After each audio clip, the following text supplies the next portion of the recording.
Rise from Disaster là một tựa game nhập vai hành động đưa người chơi đến với thế giới của hơn 100 năm sau. Lúc này, vận mệnh của cả nhân loại trông cậy hết ở bạn.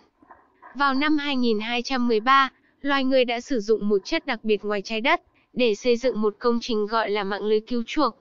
Một mạng lưới thông minh có khả năng biến đổi gen hàng loạt. Điều này cho phép thế giới loại bỏ dịch bệnh, kéo dài tuổi thọ và thậm chí thao túng sự tiến hóa và ý thức. Cứ ngỡ mọi thứ sẽ tuyệt vời theo cách của nó, thì loài người với bản tính vô độ của mình đã biến món quà từ trên cao này trở thành nguồn gốc của những cuộc xung đột. Cuối cùng mạng lưới đã bị nhiễm một loại virus nhân tạo có tên Erbazon, và tạo ra một chất mới là Erbazon Entropy. Lúc này thực thể Erbazon đã bắt đầu hình thành được nhận thức riêng, và định hướng được quá trình tiến hóa của chính mình. Thực thể này khởi xướng một chương trình mới là giao thức tính toán, nhằm tiêu diệt toàn bộ nền văn minh nhân loại. Trong lúc số phận của nhân loại đang dần đến hồi kết, một tổ chức bí mật có tên Cansys Ark đã phát triển những người lính nhân bản gọi là Righteous Forms, nhằm đối phó lại Erbazon. Người chơi sẽ được hóa thân thành một Righteous Forms thế hệ thứ 3 với nhiệm vụ tiêu diệt Four Horsemen of the Reckoning và thay đổi vận mệnh của nhân loại.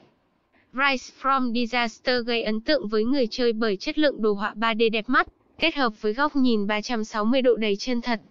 Hiệu ứng kỹ năng đẹp mắt, cùng với hiệu ứng bối cảnh đặc sắc sẽ mang đến cho người chơi một cái nhìn rõ nét nhất về một thế giới đầy xung đột, khói lửa và xác chết khắp nơi.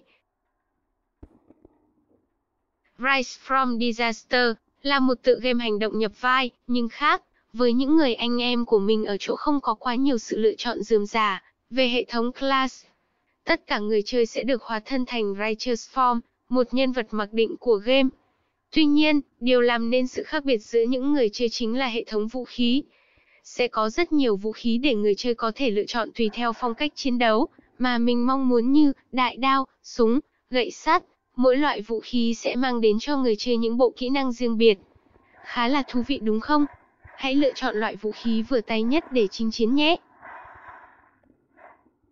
Lối chơi và thao tác của game Rise from Disaster sẽ giống hoàn toàn với những tựa game nhập vai khác trên thị trường.